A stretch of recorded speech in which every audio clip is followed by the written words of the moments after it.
Good afternoon, students. In previous video, we have the justify the genetic material as DNA. However, all biologists were not convinced, and after the Hershey-Chase experiment, it has been proved that the DNA is a genetic material. In their experiment, they worked on the bacteriophage, and bacteriophage, a virus which affect on bacterial cell. Alfred Hershey and Martha Chase in 1952 worked on bacteriophage, and when bacteriophage infect any bacterial cell, then it leaves its protein coat, or which is also called capsid, outside the bacterial cell, and only the genetic material of virus can enter into the bacterial cell, and it control the chromosomal bacterial DNA, and this viral DNA control the whole cell of the bacteria, bacterial cell, and it multiply again and again and produce millions of millions of viruses in the bacterial cell.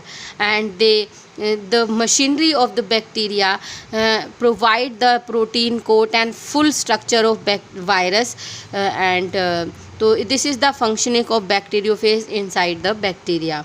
And when the Hershey-Chase worked to discover whether it is protein or DNA, because we have already know what is the genetic material, RNA और DNA है तो RNA protein है कि DNA है, तो बिल्कुल इससे अभी क्लियर हो जाएगा. तो उन्होंने क्या किया पूरे एक्सपेरिमेंट में, बहुत ध्यान से समझेंगे. तो उन्होंने क्या किया, कुछ जो बैक्टीरियोफेज थे उनको ग्रो किया. कुछ बैक्टीरियोफेज को यहाँ पर दो उसमें मैंने आपको दिखाया हुआ है. तो कुछ बैक्टीरियोफेज जो थे उनको रेडियो एक्टिव सल्फ़र मीडियम में ग्रो किया. इसके ग्रो करने से क्या होगा, जो सल्फ़र था, जो रेडियो एक्टिव सल्फ़र है, वो इनकी बॉडी के अंदर आ गया. ठीक है. और जो दूसरे कुछ वायरस थे उनको रेडियो एक्टिव फॉस्फोरस में ग्रो किया. तो अब क्या होगा, जैसा जिसका जो भी कंटेंट है वो वहीं जाएगा. आप जानते हो जो सल्फ़र है, सल्फ़र कहाँ मिलता है, प्रोटीन के अंदर मिलता है. वहाँ पर आपको पता है बॉन्ड बनता है सल्फ़र के साथ. तो सल्फ़र जो है, जो प्रोटीन का एक कंटेंट है, तो सारी बॉडी में जहाँ जहाँ प्रोटीन है, जहाँ जहाँ सल्फ़र है, वहाँ वहाँ पर ये रेडियो एक्टिव सल्फ़र चला गया. अब आप कहेंगे हमने रेडियो एक्टिव क्यों लिया. इसका मतलब ये है कि रेडियो एक्टिव का जो खास जो क्वालिटी होती है वो ये होती है कि इनको हम कहीं भी बॉडी के अंदर ट्रेस कर सकते हैं, या उनको हम आफ्टर एक्सपेरिमेंट भी ट्रेस करके बता सकते हैं. तो अब हमें ये पता करना है ना कि प्रोटीन है जेनेटिक मटेरियल या बोलते हैं DNA है, तो इसलिए हमने यहाँ पर रेडियो एक्टिव लिए हैं. और क्योंकि जैसे ही हम लोग जैसे अब जो बनेंगे आगे चल कर के, तो उस पूरे रिज़ल्ट में देखेंगे कि सल्फ़र आगे गया या नहीं गया नेक्स्ट जनरेशन में. तो अगर सल्फ़र यानी कि प्रोटीन जेनेटिक मटेरियल, तो वो हमें आगे मिलेगी, और अगर DNA है तो वो हमें अगली जनरेशन में मिलेगा. तो ये बिल्कुल क्लियर होना चाहिए आपके माइंड में. तो जैसे यहाँ पर पहले हम सल्फ़र का केस देखते हैं. तो हमने क्या किया, जैसे जो बैक्टीरिया थे वो रेडियो एक्टिव सल्फ़र से ग्रो हुए, तो उनकी बॉडी के अंदर ये मैंने रेडियो एक्टिव यानी कि इसको जो मैंने कलर किया है, ये शो करने के लिए किया है कि ये रेडियो एक्टिव है.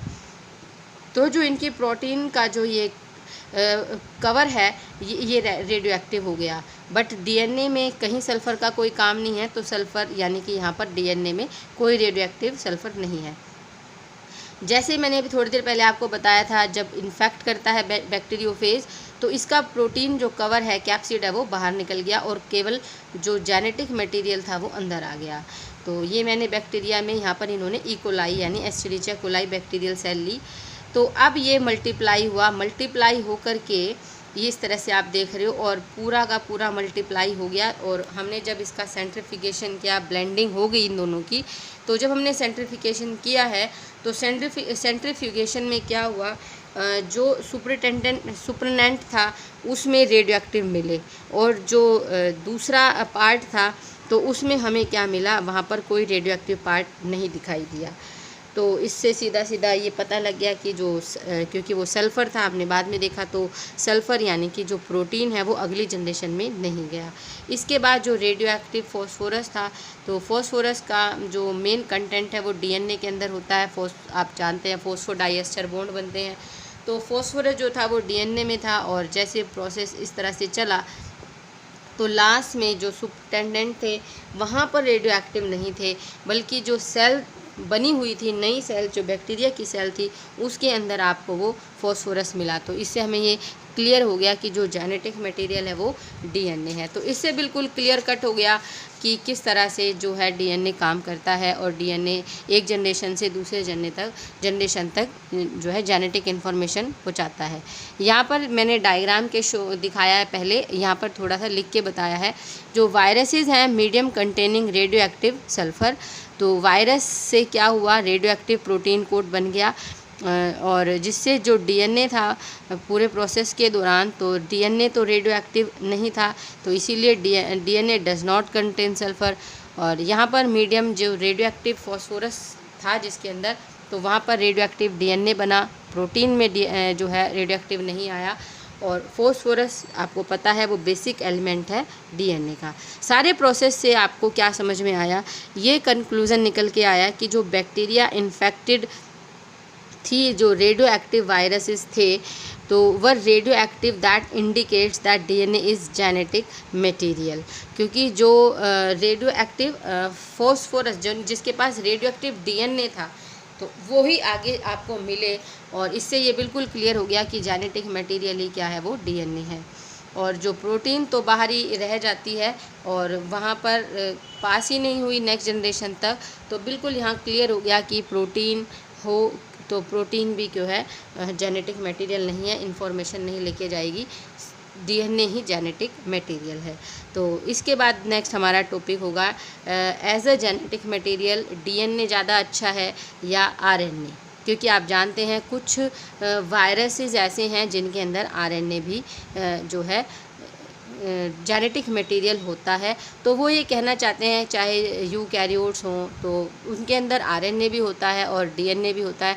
जब हमारे पास दो ऑप्शन हैं जेनेटिक मटेरियल के, तो उसमें से कौन सा ज़्यादा खास फिट बैठता है, डीएनए के RNA. Thank you and have a nice day.